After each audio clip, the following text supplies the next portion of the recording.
Here we go.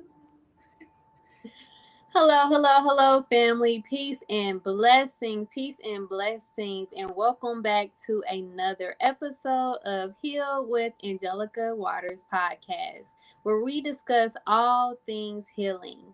And on today's episode, I have a special guest here with me today, Tyesha Jones, registered nurse, CPR instructor, and CEO of Gifted Hands Health Solutions.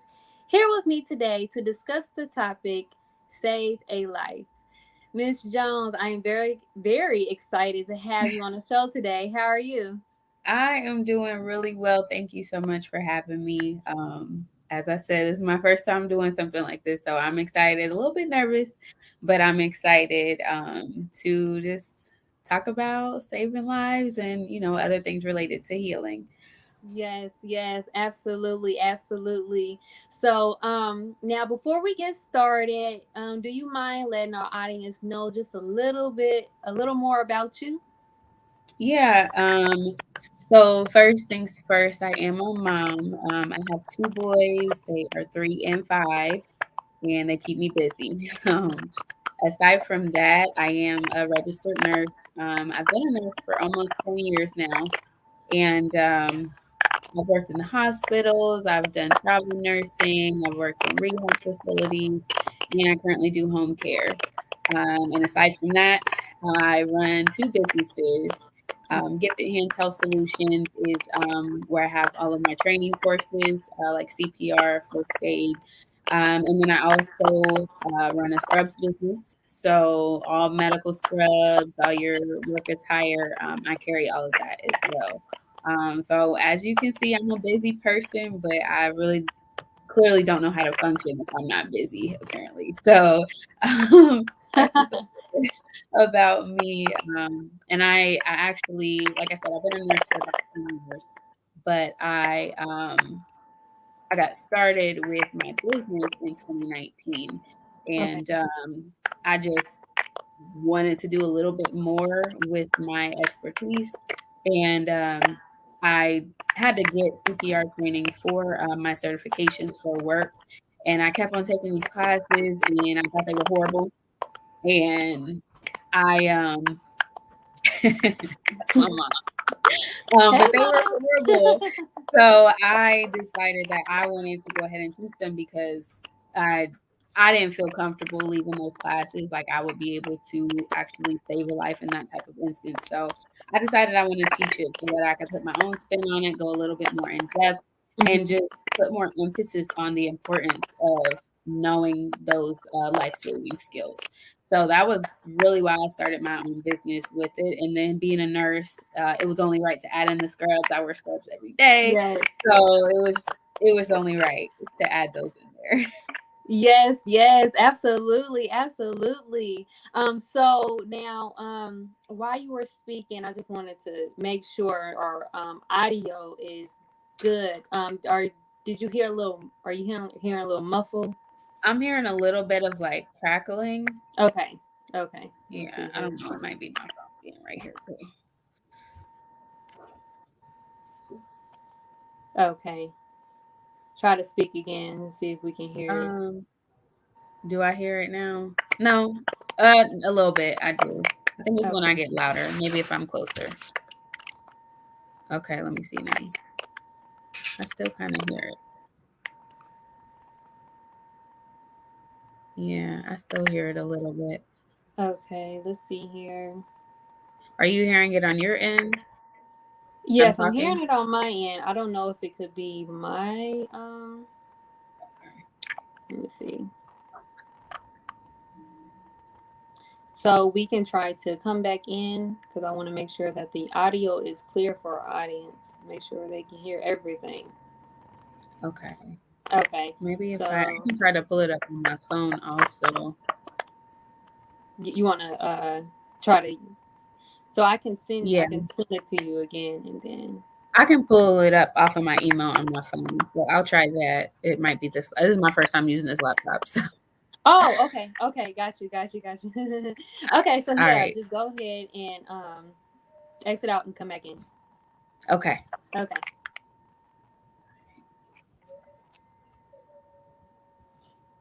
All right, just a little technical difficulties, family.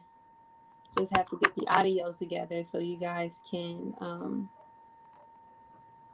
hear this great conversation about saving a life. So give me a moment.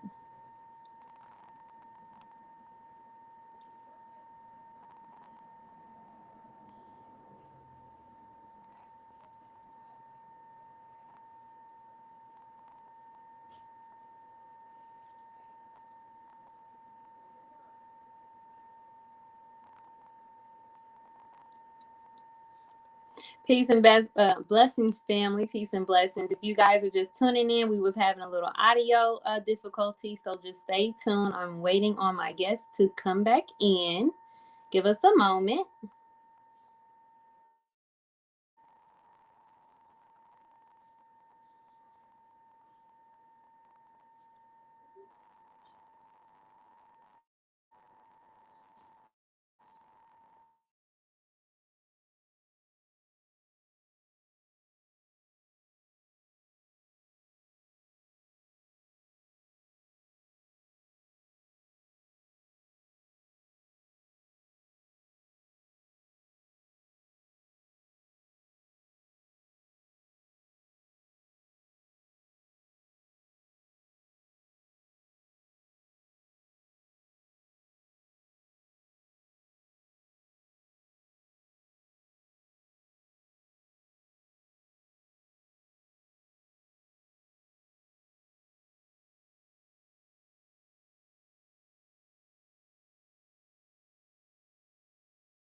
Peace and blessings, family. Peace and blessings. Give me a moment. I'm waiting on my guest.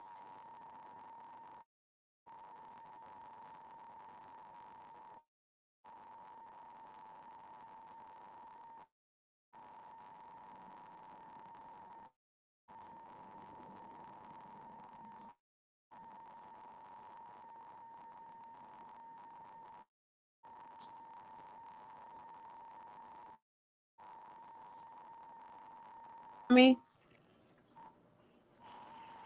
Okay. Can you hear me?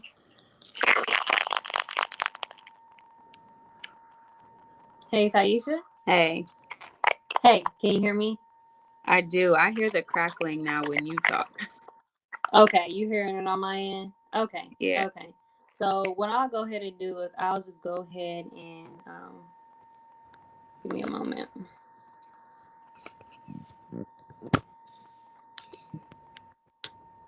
Sorry, everybody.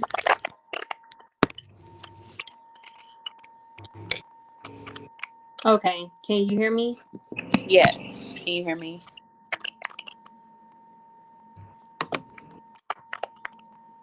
Yes. Okay. Okay. All right. So again, we apologize about the technical difficulties. So let's go ahead and get back on here now.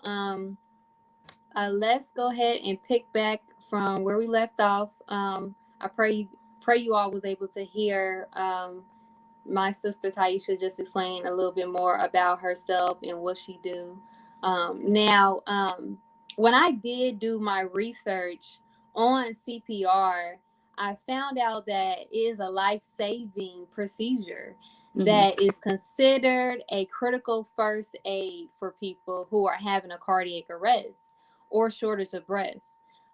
A cardiac arrest can cause brain damage within minutes. So CPR is significantly critical in saving a life.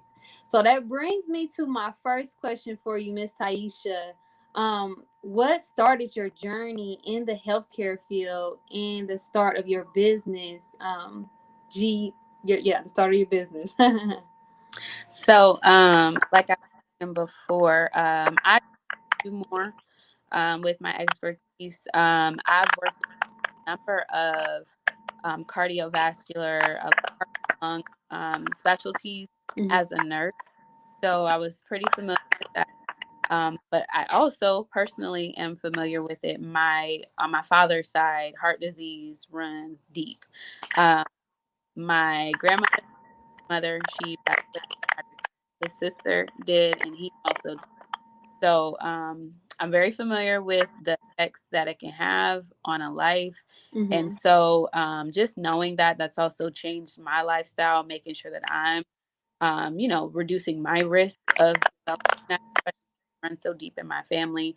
But just knowing that those safety measures, you never know when it's going to happen. You could Mm-hmm. think that you are somebody who's a bit more healthy and you have something going on with your heart, and that causes you to go unresponsive. If there's Right. nobody around you at all who knows how to do CPR or who knows what to do in that type of emergency, there's no way to save you. So, in Mm-hmm. every second matters. With that, as you said, you can get brain damage within minutes. So, it is honestly imperative to know how to do CPR, just have some sort of knowledge about it. There's different, techniques and everything that you can do to where it's not as invasive. There are a lot of people who don't perform CPR because they're afraid of giving mouth to mouth or, Yeah. something like that. And the reality is you actually don't have to do that. You don't have to go as far as giving mouth to mouth. Okay. But the act of doing CPR, the act of doing those chest compressions is really what's going to help preserve that person's life and hopefully save them. So, and just a piggyback off of that, I'm actually having an event on May 22nd, where I'll be teaching what's called hands only CPR. Oh And wow. during this event, everybody's just going to get a broad training just on the basics of CPR. So that way you just have the knowledge. I mean, you don't have to be a nurse, you don't have to be a doctor, you don't have to be anybody in the health profession field to know how to do CPR or to even do CPR, but just having Okay. general knowledge is what's going to save someone.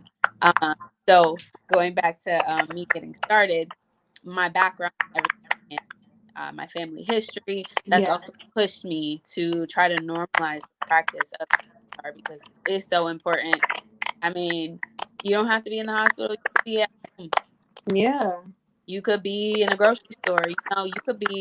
You could work a corporate job and be sitting in your cubicle and something happens to you. And if none of your people ever got CPR because they're not nurses or in the health profession, nobody's going to be able to help you. So, it's really important that everybody knows some sort of, part of how to do CPR. Exactly. Exactly. Wow. Like, when you talk about that, CPR isn't just something that um someone would think to even learn to do. Because I think we get to a point where um we don't want to think about what may happen as far as Right. a negative, like something Right. like We scary never happening. to the worst case. Yeah, the worst case scenario. Right, right. So we don't think of what we could possibly do if situations like that happen. And I'm kind of glad I was able to connect with you because I have a young baby. He's Yeah. one, and he's into things. He's into things, and I have like my mom anxiety, and he'll be like coughing and choke, sound like he's choking, but he's Uh-huh. not. But I'm like, let me learn some CPR Uh-huh. just in case he want to think he about to get into stuff, because there's only Yeah. so much that we can do. Right. So yeah, yeah, I love that. I love that, Tyesha. Thank you for that. So how was it working during the pandemic? Like, did you Whew. see did you see like more of a need for CPR training during the pandemic? Um, so most of the people who take my training are people who need it for work. And during that time, as you know, hospitals were full. So I did have, still an influx of people needing this training because they were starting a new job or, trying to keep their current job. Um, and it wasn't like, we were essential, so it wasn't Yeah. like these people were just, oh, okay, we're just going to take a furlough, they're just going to be off for a little bit of time. No, they still had to work.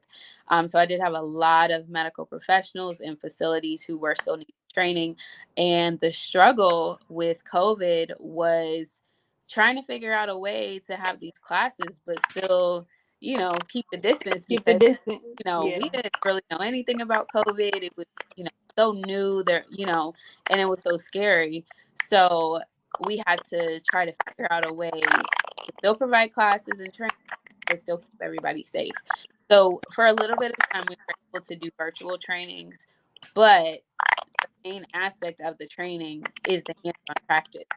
So if you're not able to get that, you're not getting you're not getting the chance to get comfortable in your skills and in the Yeah. practice that you're supposed to be doing. So that was a major challenge. And so I worked through the American Heart Association for Okay. my certifications, and they are like the top dog on CPR research and all of that. So they were, I mean, you could just tell their gears were turning, trying to figure out how can we still have our instructors get these trainings out, but still, follow correct procedure and everything. So people were getting true certification. So it Yeah. was really a big headache. I mean, they would throw something out and have us try it. They didn't like it, so they take it back. And I'd have people like, "Oh no, I need this type of training. Can we do it this way?" And I'm Mm-hmm. like, "No, we're not allowed." So Yeah. I had some pushback as far as that, because there were some people who were scared to come out at all. Yeah. There were some people who were just like, "Oh, I'll just let it expire." Eventually, they let us kind of space out our deadlines and let certifications lapse, and then they could make it back up shortly after. Okay. But that was a big hiccup for us. Like, I had a lot of people in training, but I could only do smaller classes if I was Yeah. having a class, or I could only do it a certain way. So that was a headache for me. It Oh was. I'm wow. glad to get back to regular classes, but we are able to do virtual classes now and also blended learning classes. So with the virtual, it is 100% online. Okay. You actually get materials mailed to you. So it is a little bit more costly. Obviously, you're getting equipment that you can keep, and it is being shipped to you. And that course is actually only those are for people who are not medical professionals. Okay. Medical professionals are not allowed to take the 100% virtual course. Then the other courses are the blended learning. Those ones, they're half and half. So part of it is online, basically the lecture, and then the second half, you actually go to a class and do your hands-on practice. And again, they want that hands-on practice, comfortable with those skills, because you are a medical professional. You're going to be in a so they want to make sure that you have everything, up to par. So they at least added those in for us, so we were Yeah. kind of able to combat that way. But honestly, I'm ready for it to all be gone and the world to get back to normal, whatever it Yes. is. So Exactly, exactly. Well, I'm glad you guys was able to still try to implement that, learning yeah, CPR even through the midst of the pandemic, even though we're kind of, guess you say we're still in a pandemic, I guess so. yeah, But still having options to still be able to, help our people, because that, with the pandemic, it was, people were afraid to kind of connect with other people, hmm and that kind of makes CPR like even critical too, because of the things that was going on in the time of the pandemic, of people getting sick, and yeah, it causing other issues hmm in regards to that. So I'm glad you guys were able to still be able to get yeah, CPR rolling for people that need it, especially the nurses and doctors that needed to learn it as well. So I'm yeah. glad to hear that. Now, is there a difference of performing? I'm sorry, of performing CPR with the infant, a child, than it is from performing CPR with an adult? Is there any difference? Yes. So infants and children, their care is a little bit different, mainly because we usually focus more on their breathing rather than the chest compression part of it. And that's mainly because most times infants and children go into cardiac arrest secondary to a respiratory. Mm, Most children and infants don't have heart disease. They don't have, all those things that us as adults we cause for ourselves later on. yeah. So most times it's related back to a respiratory issue for our little ones. Now with CPR, all of our techniques for adults are the same for children. A Okay. child is considered age 1 to 8 or 1 to puberty. So we'll still do our hands in the center of their chest. I should have my mannequins, but I'm at home today. Um, but our compressions are still in the center of their chest. But if you have a smaller child, you usually just use one hand versus your two. Okay. But infants, our technique is completely different. Our depth is different. Mhm. Um, and so taking that training class we go over each of those differences with each age group. Uh, and as far as infants, the age group would be newborn to 1 years old. Okay. Okay. Wow. Wow. Amazing. Do you see more of CPR needing CPR for more of like children than adults? Like, who do you see more coming in to get have CPR done on them? So mostly adults, I'll Okay. say, because again, heart disease is a leading cause of death. Yeah. And so again, heart disease is more prevalent in adults and also more prevalent in African American adults as well. So I would say mostly adults, but it's not to say it doesn't happen with children. Yes. Um, and it could happen with children. Drowning is a leading cause of death and injury for children. And Mm. so that could be a reason why you're having to do CPR on a child. Choking is a leading cause of death and injury in infants and children, Mm. 3 and younger. So you could be doing CPR because of that instance. So it really just, it's more so case by case, but in general, I would say most times CPR is probably having to be done on adults, just because of our lifestyles, Yeah.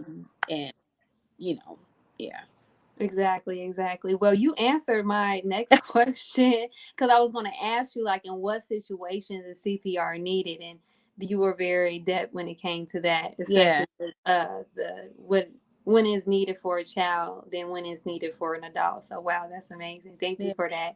Um, Now, I do know that you did lose your father back in 2020 Hmm. due to cardiac arrest. And again, I am so sorry for your loss. May Yeah. Allah be pleased with him. Now, knowing the importance of CPR, why is it so critical for one to learn CPR and have that skill? So, just backstory, and I'll say how important it is and how it can really help your life. So, my dad, he had his first heart attack. I want to say he was like 34. Mm. That's very young Yeah. to have a heart attack. But as I said, it also ran. And his mother passed away from it as well. So that, that's in the family. And Mm-hmm. so he had his first one at 34 and he passed away at 58. 58, 59. Yeah. So all of those years, he's had multiple heart attacks. He's had multiple issues with his heart. Yeah. But every single time that he did have an instance, there was always somebody there who knew how to do CPR. Mm. So had he not had that, he would have been gone a long time ago. And Mm. so the CPR works. I Yeah. mean, he when he had his last incident, he was at home and he had CPR performed on him. I was told that he came back to and was able to say, a few words. And then he did end up, going back out. He was able to be transported to the hospital. And he was still alive for another 2 days before he did end up passing. And Mm. I believe it was really just of how weak his heart was. Yeah. His heart was not strong anymore, especially because of everything that he had been through. Yeah. Was just finally starting to get himself healthy. But I really truly just think it was his heart was just weak by then. Yeah. So, but CPR did, preserve his heart, for Yeah. long.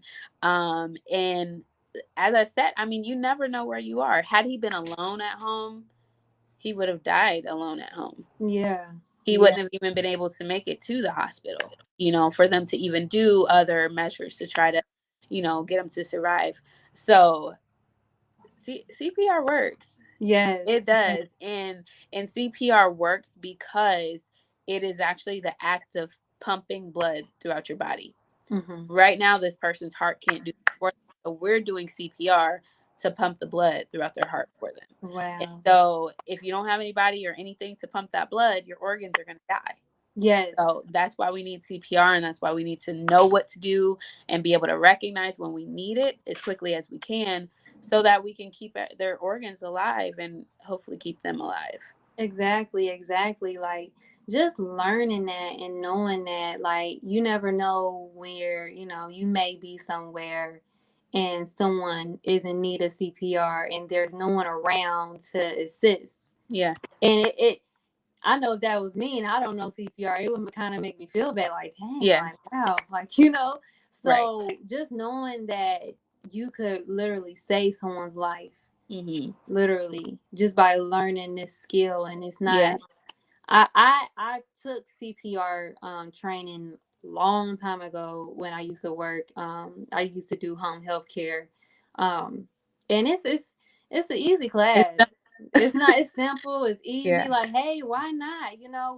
We have, had time to surf the web and do all Right. this extra stuff that's not meaningful. Why not learn CPR? Like, it's important, Mm. especially if you have a little one.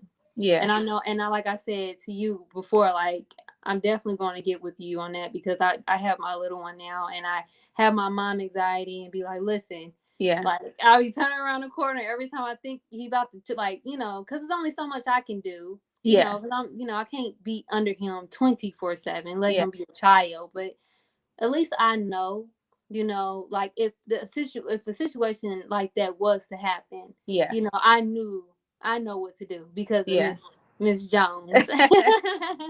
Yes, and it's Yes. it's just so much better to be proactive rather than reactive, especially with these situations because they're so serious. I mean, we have little ones, and if they were to choke on something, we don't want to just Mhm. be holding them, screaming, and not knowing what to do. We are their protectors. We're their sole Yes. protectors. We're their first line of defense. So if we can't do what we need to do, I mean, not trying to say what good are we, but what good are we if we Well, can't, yeah. if we can't provide that for them and do what we need to do, or have taken that step to be prepared. And it's not to say that even if you take a class, anxiety is not going to kick in, or something like that, but you have that knowledge, and if you've taken that class, more times than not, if you didn't take the class, you would be able to help and you would be able to act when needed. Act, exactly, Yeah. exactly. And that's the thing. Act, and you won't be just stuck. You'll be able to Right. know exactly what to do if that situation was to happen. Yeah. Wow. Thank you for that, Miss Jones. Yes. So, do you believe that, teaching our people the importance of CPR has helped you in your healing journey? I do. So I was telling you before, I don't think I'm all the way healed yet. I know it Yeah. hasn't even been 2 years and everything. But it's helping me because I feel like I'm really walking in my purpose, Mm, with being able to teach people. And it's helping me, I think, to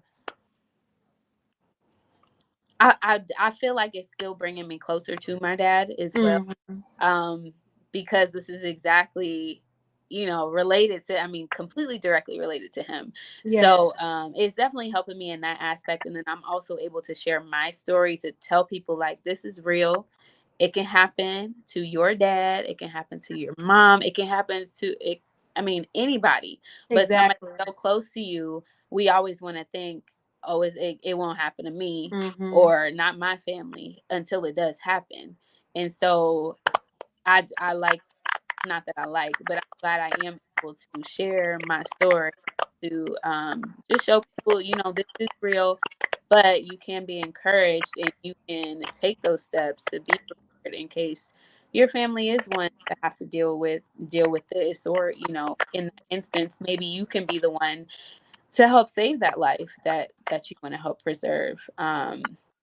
So I do think it is helping. It keeps me busy too. I Yeah. know that um sometimes I do need to slow down and just sit and take everything in sometimes. But it keeps me busy. It keeps my mind going, so that I don't really feel too down all the time. Yeah. But I Mm, feel like I'm still able to go because I have something to say and I have something I want you to learn. Um, exactly. so that I think that is helping me a lot. Yeah. Yes. Oh my gosh. I love it. I came to realization that, sometimes we don't want to go on that journey of healing. Sometimes, we want to avoid it. Yeah, But, little do we know, it's within our purpose. You know, I truly believe that, our purpose is to help others. So if there's any way, anything that you're doing right now that is helping someone, like, you are really giving back to you, your family, and everyone else you love, because you're giving to others. So I love it. I love your story. I'm so glad to have you on the show today, Miss yeah. Jones. Again, I do apologize for the little technical difficulties that we had earlier, but we still We rocked made it out. through. Yeah. Yes, so I would like to thank you again for joining me today, Ms. Jones, and sharing your healing journey and the importance and value of learning CPR. I would also like to thank my amazing healing tribe for joining us today. I pray today's episode was informative and valuable to you all. Also, be sure to give us a feedback, share, and subscribe on all of your favorite podcast stations and my YouTube channel, Heal with Angelica Waters Podcast. Also, check out our ebooks on health and wellness and our merchandise in the link in the description. I will also include guest information where you can reach out to my guest, Miss Tyesha Jones. So, Miss Jones, before we end the show today, do you have any closing remarks for our audience today? Um, I will say, if you are in a healing journey, keep going. It is a journey. Um, who knows? I mean, there's not really any true destination, uh, but you just have to keep on going. Yeah. Something else may come up. You may, get down about something one day, but as long as you keep going, as long as you keep persevering, that is where the healing is, as long as you keep on going. Also, make sure you learn CPR. I do have classes at least once a week. Um, April and May are pretty busy for me right now, so I'm only doing one a week. But my schedule I usually post for each month like 2 weeks before, so I'll have my schedule out next week. And if you do need training, just get with me. I do group trainings, I do personal trainings, one-on-ones, whatever you're needing. I've done training for a daycare center before where I had the kids come out with their Oh, parents wow. as well. um, that was really busy, but it was fun and it was cute. So, you want your kids, to get some sort of idea. My boys are 3 and 5, and anytime I have my mannequins around, they're always pretending to do CPR on them, Oh, just yeah. watching me. So, you know, Little it's just lifesavers. yeah. Okay. So I mean, it's so simple. Toddlers can learn. Yeah. So definitely get into learning CPR. I also have scrubs available. Angelica will post both of my websites. So we have scrubs all different colors, and Yes. I the love joggers are them. most popular right now. So get you some because they be going fast. But yes, I have everything that you need as far as health and safety and looking cute doing it. I know that's right, Miss Jones. Well, thank you again for joining us today. And thank you again, my healing tribe, for joining us on another episode of Heal with Angelica Waters. I cannot wait to see you guys again. Until then, peace and blessings. Bye everyone. Thank you. Bye.